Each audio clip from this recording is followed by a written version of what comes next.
Hey guys, how are y'all? So tonight we're doing stuffed bell peppers. I'm gonna show you how everything I got going right now, the prep, and this is actually a pretty healthy meal. The leaner the meat you get, the healthier it's gonna be. Obviously, I tried to do 96%, but they didn't have it, so we had to do 90%. So, but it'll still be pretty healthy. It's got a lot of veggies in it, and so. Not a lot, but it's got veggies in it, and we use the brown rice because we don't like white rice, and so that helps too. So, and I'll show you just a second how everything will go going. Okay, so here we have the I have one yellow onion diced up, one bell pepper diced up. Joan's got 4 bags of brown boiling a bag of rice going over there cooking, and then of course. Anybody who knows me knows I put garlic and anything that'll stay still. I'm going to say 2 tablespoons. I'm not the best at measuring. I'm going to say 2 tablespoons of the garlic just because it's going to be quite a bit. We bought 9 peppers just to stuff. There's the one in there plus 9 over here to stuff. For 4 people, that's quite a bit.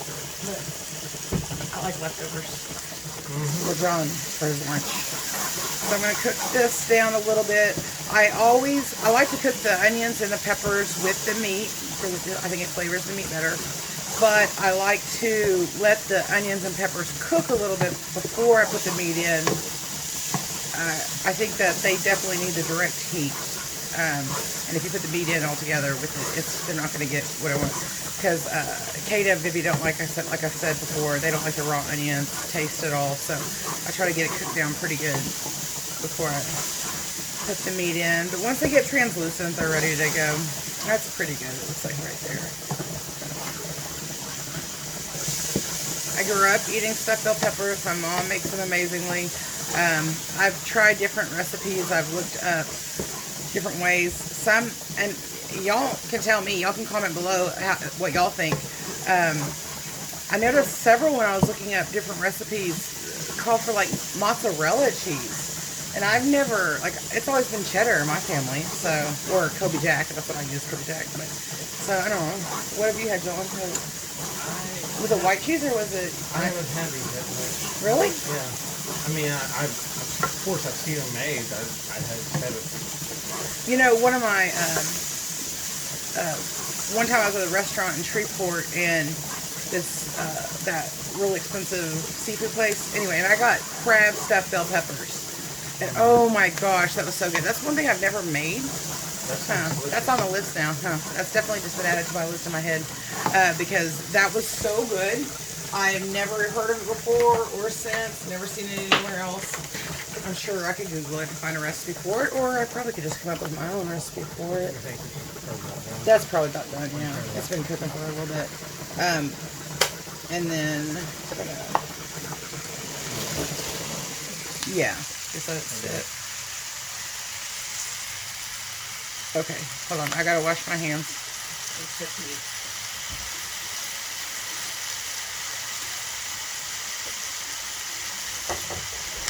So my dear friend Nancy in Texas sent us this really cool, I wish you could see it, what do you call that, a holder or a stand? It clamps to the counter, yeah. But it holds the phone, but it has like a gooseneck. So you can, yeah, it's flexible. So like you can have it facing you and then have it facing the counter, and it's just awesome. Nancy was one of the kind people that you'll never meet anyone else like her. She's amazing. Been there through my hardest times in my life when I lost my son. She's a pretty awesome person. Pray for them though, because they're all down there in Texas, and there's little to no food at the grocery store. She sent pictures, and the Walmart shelves are just bare. They're down in the. Are they Austin or Houston? Austin, right? You're at Round Rock. So, sorry, I get all those little towns around those 2 cities mixed up. And so, anyway, so she's down in that area. They didn't have water forever. Wait, they didn't have electricity. No electricity. Right, and then but did they ever get out of water? I don't remember, but I know she's out of electricity. And she's taking care of her 96-year-old dad. And so, imagine the stress of trying to keep him warm and comfortable and everything in the middle of all this. And so, It's crazy. And then today it's like, what, 80 degrees out? No, not really. It's like 75 though. It's beautiful. People are wearing shorts. And it's like, did y'all forget that we had like 8 inches of snow last week? So, but that's Oklahoma for you. I wouldn't live anywhere else though. So, all right, well, I'm going to cook this down. And then I'm going to show you when I mix everything that's going to go into the peppers, and I'll also show you how to prep the peppers. We're going to John's going to drain the rice, and then we'll get it all that mixture that's going to go inside in just a second. I'm going to cook this, and then I'll come back and show you when we mix these together. Okay, so the meat's browned up, and the onions and peppers are cooked pretty good with the garlic. And I'm going to put it all together. This is when I will start to season it more than those. We're going to, John, if you'll get the scissors, we're going to cut the bags of rice open and dump in here. I'm going to put in 1 can of diced tomatoes. Or salsa, as I call it. Just kidding. Yeah. My salsa. So I'm using, I'm going to say a teaspoon of salt. Okay. Yeah, just dump it in.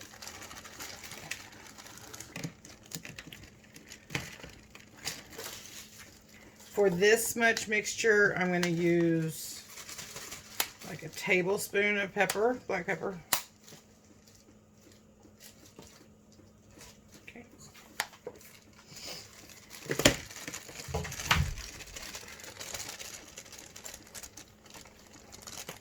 About a tablespoon. That's not the easiest way to do a tablespoon worth though. Okay, about tablespoons of Italian seasoning. And so since that has, that's just like a trick, I mean, an easy thing, because otherwise I would be doing the basil and oregano and all the things that, and thyme, all the things that are in there, I put in there separately, so. Well, I don't have to, but let's do it all together. Okay. I might do, I was talking to John and debating about whether to do 2 cans of the tomatoes. But it was once I got the mixture mixed in everything. Is that the last bag? Mm-hmm. Okay. Yes. So yeah, definitely another can of tomatoes then. Okay. I didn't want it to be too wet. I don't like my mixture that goes into the peppers to be wet. I like it to be, I mean, I don't want it dry by any means, but I don't want it to be like a soup. You're not putting a soup inside the peppers. You're putting just the rice, meat, and veggies. I was going to tell y'all, I have a friend who, her kids would not eat vegetables, ever. Oh my gosh. It was a fight to get those kids to eat anything. Like, they would only eat broccoli if you called it trees and all kinds of, anyway. So, when she made these, of course, her version was completely different because her kids were kind of picky. But she took shredded carrots, like shredded, like super fine, like what you put in a carrot cake. You can dump that, John. And, please. And she would put that inside everything, though. Like, she put it in meatloaf, hamburger patties, stuffed bell peppers. I mean, things that you would never... Go ahead and, John, let's see if there's a little can of tomato sauce, because it's not near as wet as I thought it was going to be. Anything that you would think would not have carrots or any kind of veggies. And zucchini. She'd do the same thing. She'd grate that zucchini up really, really fine and hide it in all her food just to get her kids to eat veggies, and they never knew. Of course, now if they're watching this channel, I didn't say her name though, so I was gonna say if any of her kids who I'm still friends with, and I am, see this, they might know what their mom was doing the whole time. But yeah, she always told me I should do that, and I was like, I'm blessed. Like, I've never had to hide. My kids were opposite. My kids were always like, you had to tell them to stop eating. Like, they'd eat. Trip would eat anything that didn't eat him first. He's definitely the least picky kid as far as food. Go ahead, John, and yeah, I didn't want to do it, but I'm gonna go ahead and add a little bit of broth. Let's do a cup of broth to this. That was 2.5 pounds of hamburger meat. So that was a lot of hamburger meat. This is a big mixture of this. I'm just gonna do a cup. Yeah, you can get a measuring cup. Oh, I was forgetting about those things. I don't use those things. John's like, why do we have these if you don't use them? They're cute. I think a cup is going to be plenty. I'm going to use the beef broth, obviously. Just put that in there just to make it so it does, because I don't want it to dry out while it's cooking, because it has to cook for about 45 minutes to get, oh, that's perfect. About 45 minutes to get, oh, yes, to get the peppers real tender, how I like them. Now, here is another variation you can do. If you want to be healthy, don't do this. If you want to be me, do this. I will sometimes mix shredded cheese in at this point and put some shredded cheese in there. It's going to bind it all together and just, you know, keep it more formed. And it adds more cheese, which, you know, this girl loves. So it's up to you. I'm not going to do that today. No, I think the mixture's too full already. I think I made way too much. So it's too full. So I'm not going to do that today, but typically I would. And then I put the cheese on top. You can omit that step though. If you don't want, if you're trying to cut the calories or cost even, you can just not do the cheese. Cheese is not necessary. I did have another friend, I'm not saying her name, but she put sliced cheese on top of each bell pepper. And I was like, nope, can't do that one. So if y'all do that, I'm sorry. I'm not trying to be rude. I can't do that. But anyway, so this is the mixture. It's all mixed together. The spices and everything's in there. John, if you'll get a spoon, I'm going to have you taste it. John's my taste. I think that's why he hangs out in the kitchen with me when I cook. I don't really think it's because he wants to learn to cook. I think he wants to taste it. Okay, go ahead. See if it needs more salt. It might need more salt because that was quite a bit of rice. So the rice will take out that salt. A little bit more salt. Okay. So we did 1 teaspoon earlier. Let's go ahead and do another teaspoon. Yeah, if you have too much for all the peppers, you'll just eat it like this. Yeah. You'll just eat it like whatever this is called. That's funny. And okay, and so here's the thing. So one time, it was back when I was cooking for that church, and I was cooking for like 150 people, and I wanted stuffed bell peppers. And actually, someone who was part of the group, they had my stuffed bell peppers before, and so they were like, hey, will you make your stuffed bell peppers? I was like, I don't mind, but that gets expensive even during peak season. You know, bell peppers are, you know, at peak season, the cheapest I've ever seen them is like $4 for $1, but that's still $25 if you're making 100, you know, of those. And most men can eat 2 of these. So anyway, so I thought, I wonder if there's a soup. And of course, anything you ask, it's on the internet. And so I've found on the internet all of these recipes for this stuffed bell pepper soup. And I've yet to make that. I want to. I never did that for that group. And so maybe, I think we're past winter. Knock on something. We're past winter for right now, for here. But if we ever get a cold spill again, I might make that because I love stuffed bell peppers. And I think that's just going to be an even more cost-effective way of having that taste. All right, so I'm gonna prep the peppers in just a sec. I'm gonna show y'all how I do that. It's simple, and then we're gonna get these all put together, and I'll show you that. See you in a minute. Okay, so I'm just gonna show you how to prep one of them. Now, being the frugal person I am, I can't throw this away. So what I will do, you just cut that top part off, and you pull out as much of the membrane as you can because you want to have plenty of room for the stuffing. So that actually didn't have a lot of seeds, so that's good. But this, if you just go and just cut around the stem part, bell peppers and onions freeze beautifully. So off of all of those, I've got 9. So I've got this much off of 9. That diced up, that's going to be bell peppers. I could add to spaghetti sauce, meatloaves. I can add this to any dish. And that's just not wasting. Otherwise, every time I cook a meal that I use bell pepper in, I'd go through another bell pepper. And right now they were $1.69 for a 3-pack. So, I mean, anyway. So I know I'm cutting corners, but I'm cheap. That's part of what I do, is save money cooking. Part of this channel. Exactly. And so, so all the tops are not going to be wasted. I'm going to use that.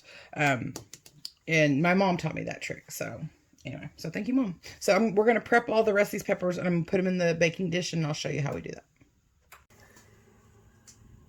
Okay, so this is what I say from just the tops. So that's like 2 meals easy. That's like spaghetti and I don't know, a stew or something.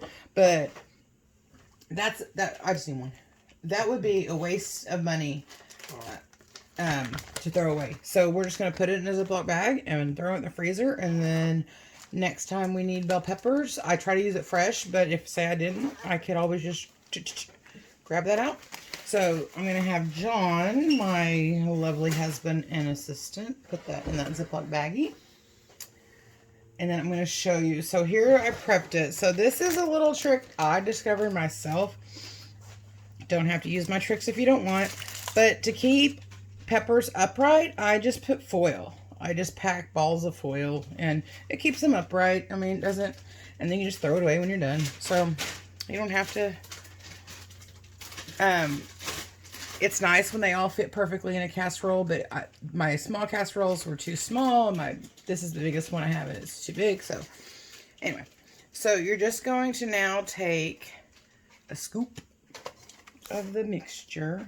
Sorry, I just hit the camera. I didn't mean to. So y'all might be swaying. And you're just going to pack them pretty full. I try to level them off. And then I'm going to put... So I'm going to do this to all of them, and then I'm going to put the cheese on it. So I'll be right back and show you how that looks. Okay, guys, so I am a little embarrassed to show y'all. I'm not going to show them. That's crazy. How much leftovers I had. I made way too much of the filling. John, are you going to show them? I might. Okay. That is Look, those are... Here. Those are full. Those are full. And then this... was left over. Is how much is left so over. I made a little bit too much. So hush, hush. I almost called you Barry. We were just talking about my boss. Sorry. Hush, John. So John's like, we can go get more, and you can take your boss some tomorrow. So there's a lot of people in town might be getting stuffed bell peppers tomorrow because that's a lot of filling, and I don't know what to do with all that filling. And I know if I ask anybody, they're going to be like, make that soup. But it's really too hot for that soup. So anyway. So I'm just topping it with the Kobe Jack cheese. And then I already have my oven preheated to 350. It's going to go in for 45 minutes. This is kind of a long meal to prepare on a weeknight, but I've really been craving it. And I wanted to make it for John because he's never, I know he likes stuffed bell peppers. He's never had my stuffed bell peppers. So it's one of those things I don't think about making a lot. But like I said, lately it's been sounding good. So, all right. So that's it. It's going to go in the oven 45 minutes, and I'll show you when we pull it out. So here's the final product. I started with a little bit of salad. And so there it is. I hope you enjoy.